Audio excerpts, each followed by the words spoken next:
Morning, morning. This is Trevor Bernard here. We are now at the Denbigh Showground. Today is day one. They are doing sheep and goat today, and we're just looking at some of the animals being judged. Now we are heading towards the goat pen, the goat and sheep pen. Let's have a look at the facility. Well, it's fixed up just for the goats now and the sheep.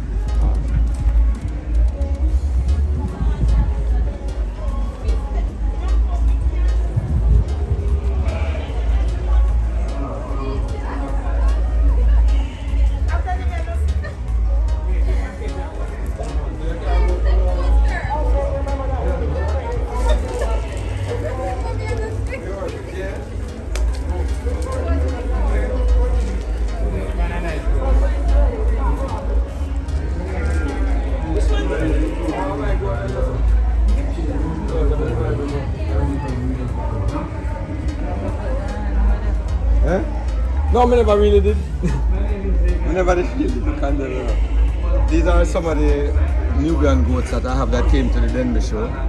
As you can see, they are here lying down. The goats will be judged tomorrow, which is the 31st.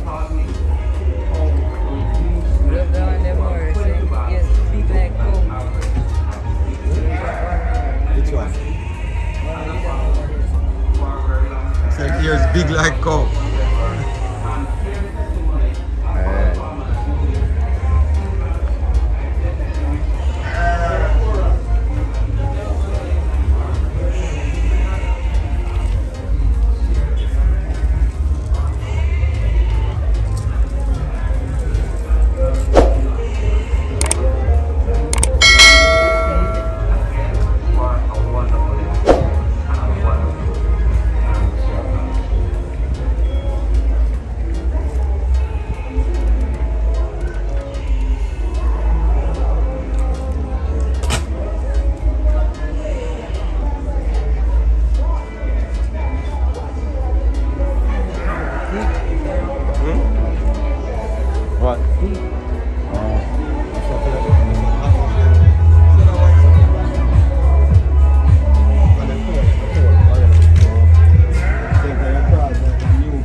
Yeah, do ya?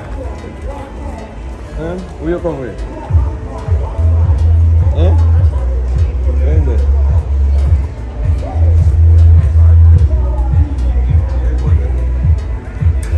You want to touch your rabbit?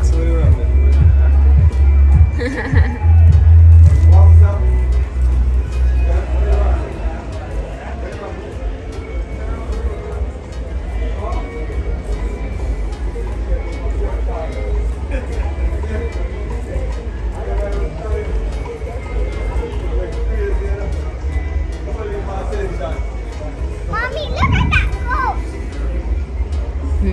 Hello?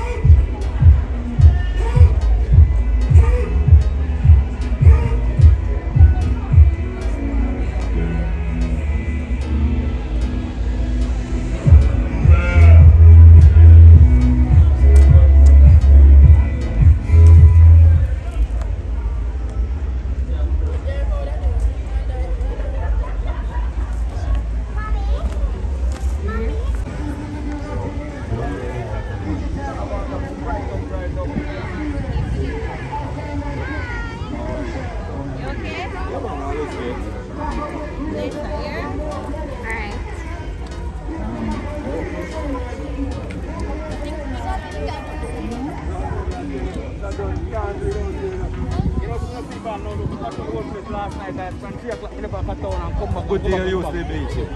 Yeah, I it man. Oh. The sound for there, you know, beat on that. The whole crowd down there said the sound for there beat, you know. So why you never make the sound go? You're not telling man. So you need the hat now. Here. Yeah, come. Let's go.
C'est la vie.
Yes, Sraj garden Akila. Yes, Akila, Sraj garden. Why did you tell me? You tell me to tell me. It's not race, it's Sraj garden. Yes, I know.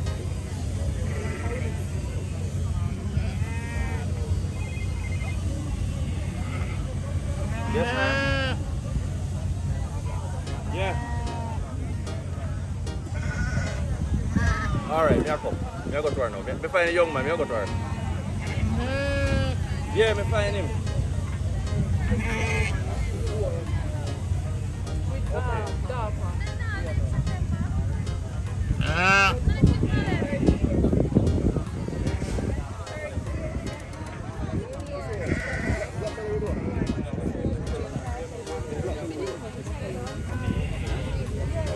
Black belly.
Who's this owner? Okay. You're in charge?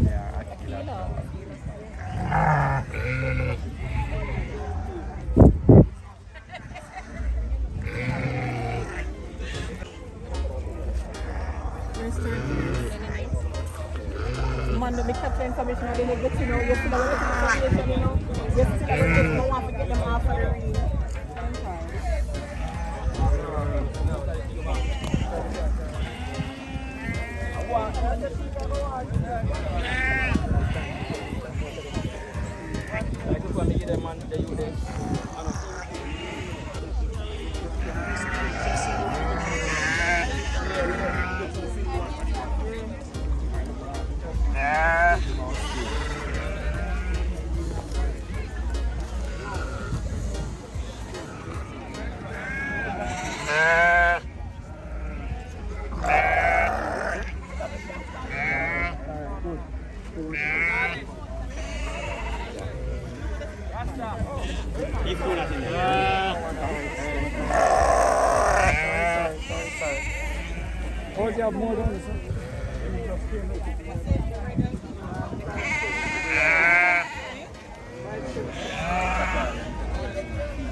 Walk up with that sir.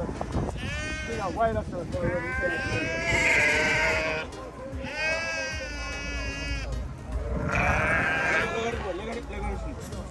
Walk out there.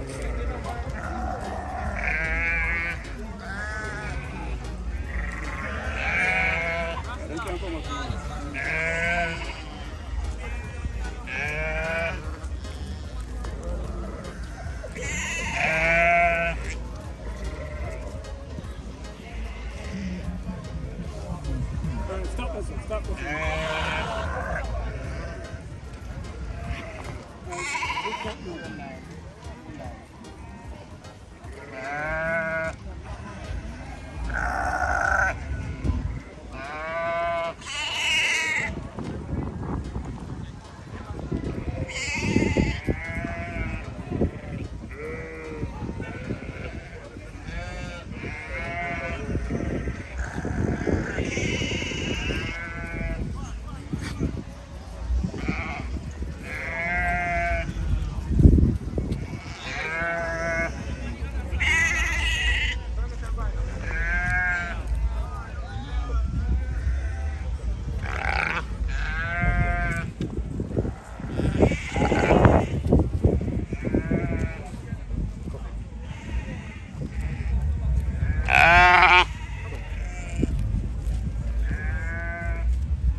Everybody.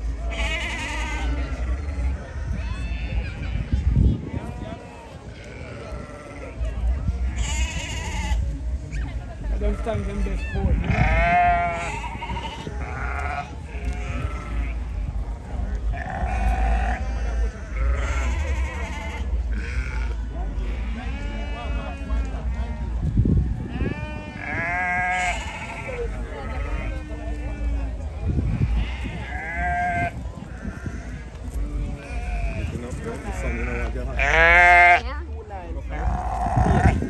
I don't know how to cut that now.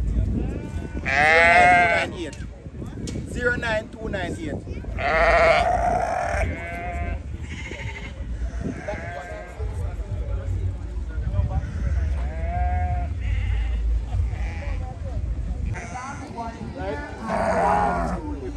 We trimming. And watch again.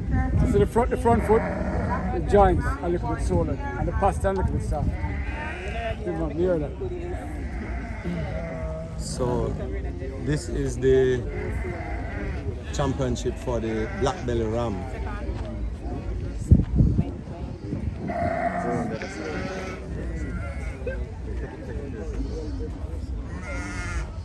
So this is this came what? Third. This is the third place black belly ram at the Denbigh show today.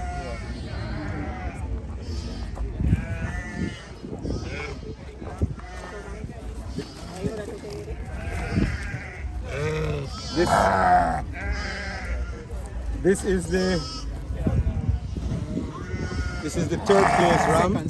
Second, sorry. This is the second place ram at the Denbigh show. This ram is about how old? He's 7 years old. He's been shown by Mr. Brown from Case.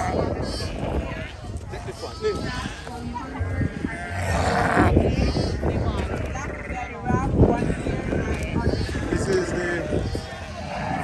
This is the number one.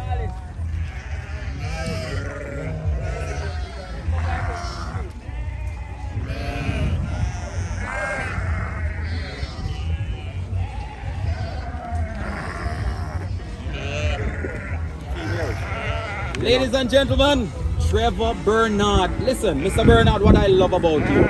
Listen, I know that you're a businessman and you have a lot of things to do. Yes. And the way I see you going around Jamaica, man, you deserve a medal, a medal, not just you, your family, the little man, this little girl, she don't afraid of any animal, she has been around, and your wife. And I see another gentleman going around with you sometime. What is his name? Mr. Brown? Khalil Brown. Not Mr. Brown, man. Meet Khalil Brown. Yeah. Another Brown. Sometimes I hear you asking question in the background. Oh, Orlando Brown, yes. Orlando Brown. Yeah, is he a case? Is he a student?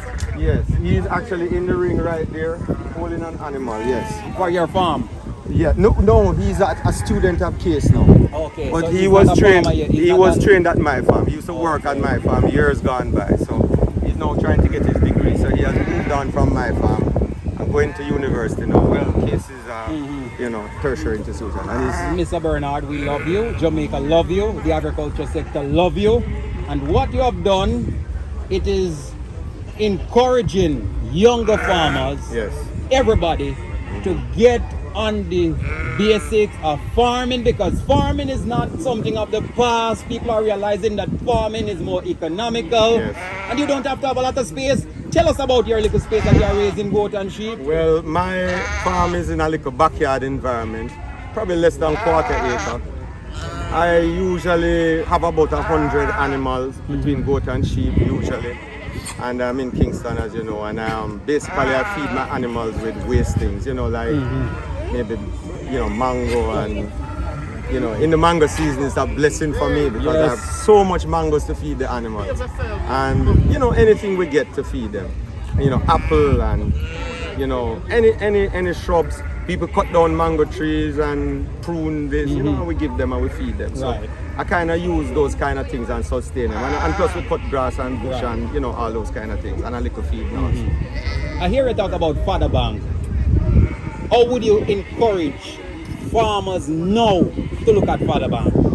You see, in the olden days and even now, people take goat and just tie them out into the bush.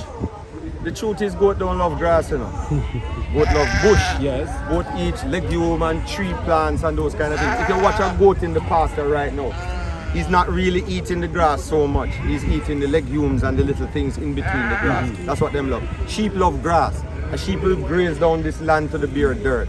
So that's the difference. The sheep is the grazer and the goat is the browser. So the goat eat above, the goat eat bushes, and he always hold up his head and eat. Right. He don't really like eating off the ground. Well, sheep, if you notice these sheep, most of the time they have their head hang down. Look at that. He's always hanging, they always have their head hang down. To graze. Anytime you see a goat hanging down his head like this, he's sick. Look at that. You see those hanging down? Yes. That's normal for a sheep. If you see a goat hanging down its head like that, or you see the tail hanging down, Right. once you see a goat hanging down his head, hanging down that tail, it's a sick animal. Oh, interesting. But for the sheep, it's a healthy animal. Okay. The sheep always have his head hang down like that when Alright. he's eating and so forth. That's the difference. Trevor, information is everything. And you see the father bank you're talking about? Yes. We need to move to this situation where if you have a piece of land, plant out a piece of it into different fodders like mulberry, quickstick, the tricanterias. You have different plants. Even gungo peas, peanut. Plus you can plant a sweet potato or any other thing, and you take the leafy material, feed it to your goats, reap your crop, and sustain your animal. And with irrigation, you are able to predict. If you decide you want 100 animals and you have irrigation and you can maintain a fodder bank, have your grass, a king grass or some type of grass, and you have your tree shrubs like legumes and some tree shrubs. If you live on a hillside, you plant trees that can grow tall, that will go deep in the ground and bring up the nutrients and the water, and then you can sustain your farm. That way you can predict that I can keep 100 goat because whether drought or not, I have enough feed to always sustain the farm. Okay. I answered the question particular. A lady just now asked that she's interested in goat rearing, but she had just 5 square of land, and she had been hearing about this zero grazing. Right. And what I realize also now, more people are getting into goat farming, therefore the grasses, if you used to cut grass at a particular spot, you might get somebody cut it down. Right. So as you talk about the importance person need to conserve, Yes. and this silage thing, that I want you to walk us through a little bit. So silage is a way to store feed. What you do, you cut the material. It could be grass, it could be legumes, whatever material you have, and you starve it of oxygen. So when you starve it of oxygen, you put it in in a small farm, you put it in a drum or something, and you press down on it and you seal it off. You want no oxygen to reach the feed. So you stop fermentation and you stop the bacteria from breeding up. And normally you want to put a little energy in there for the bacteria. So you have good bacteria and you have bad bacteria. So they call it, I think it's an anaerobic process. I hope I'm not wrong in saying that word. Correct. Right. That's correct. So those bacteria now, which are the good bacteria, they use the energy that you put in there. So you can put molasses in there, you can put cane in there, like chop up some cane with the cane juice and all that and put it in there. And those bacteria eat and process the plant material. And it can stay there for 1 year, 2 years, you know. You can store it for long periods of time and it don't spoil. Another advantage with silage is that the fodder is pre-digested by the bacterial action that takes place. So the throughput is faster. So when the animals eat the food, it go in and come out faster because they are able to absorb the nutrients from the silage much better. So it go in and go out very quickly, and therefore the animal is getting more nutrition. So growth rate, milk production, everything goes up. All right. I think this is the final question. Grazing or zero grazing? Which one do you recommend and why? Which one you prefer and why? I think we need to go to zero grazing. We don't have enough land in Jamaica to be grazing. Predalast, you have no control over what is going to happen when you send animals out there to graze. Also, when the animals go, you have the dog predation also. Dogs, especially in some parts of the countries, a lot of wild dogs are out there and they attack the animals and kill them out. And also the 2-foot thief. It's a dog predation. Yes. That's the first I'm hearing that word. So it's Yeah, actually when the dog attack the animals. Attack the animals and kill them and cut the throat is very big. Because just like the 2-foot thief, when they go in there, they just cut the throat. They don't even eat it. They just cut the throat. And dogs have a certain time when I think they behave like wolves. They go from everywhere. Yeah, and everybody like visit the neighborhood and they all come together as a pack and they go in on the farms and cut their throat. Oh, okay. It's very bad. And in terms of the growth rate, which you have better growth rate in intensive farming. Oh, okay. Because you can concentrate the feeding, you can feed them with what you want, and you can especially if you're doing large size farm. If you have 20 or 30 goat, maybe you can get away with grazing. Yes, you know. But when you're going into a large intensive farm, you need to be able to be in control of the kids on the ground, you know, the mothers, you know, sicknesses like cuts and, you know, all these different things can happen. So I think intensive farming by far is the way of the future. All right, Mr. Trevor Bernard, please tell us in closing, how would you encourage young farmers, old farmers, anybody that want to get involved in agriculture to start some small ruminant farming right now? Well, first thing you have to do, you have to start small. Spend a year or so, get to understand, because this is not simple. There's a whole lot to learn, and it's hands-on. So you can start with 2 or 3 or 10 animals. I would even start as much as maybe 10 animals. I would buy some cheaper animals, some native. I wouldn't go to any big breed. And 1 ram. And spend a year or 2 and learn everything. Get to understand kidding and, you know, how to look after the different sicknesses, the diseases, the nutrition, the housing facilities. Get a good understanding and feel. It's not everything you can teach everybody. Yes. You have to be hands-on and actually doing it. And then when you learn these things by actually doing it, and then you must form cluster groups and know the cluster groups, learn from other farmers as you grow, and when you feel confident enough now that you can handle this yourself, then you can start now putting in more in it and expanding and growing it to what you want. And guess what? You have to remember, you know, with small ruminants, they meet bush and trees. You can drive and cut the bush everywhere in your community, cut trees, do anything you want to do and feed them. We don't have to depend on bag feed. So when you have a pandemic, the goat and the sheep and the rabbit, these are the ones that will survive, because them don't have to depend on bag feeding to live. Always remember that. Ladies and gentlemen, that is Trevor Bernard, the small ruminant president of Jamaica, and he's encouraging you to get your goat, get your sheep, get your rabbit, and start farming. Grow smart. Eat smart. Eat smart. Yes. And this is the Denbigh Agriculture Show 2022, and Trevor Bernard is in good spirit. Today is the sheep day, the 30th. Oh, today is the sheep day. Today is sheep day. Judging of the sheep today. So no goat will be judged today? No goat will be judged today. Tomorrow is the big day with the goats. Interesting. Yes. And we are looking for Trevor Bernard with the goat, with more necklace around them, all around the fence. And this is Trevor Bernard. I tell you people, he's had a lot of passion for goat rearing. and he's going to do better and bigger, and he's the man for the job. We love you. Bye-bye. Bye.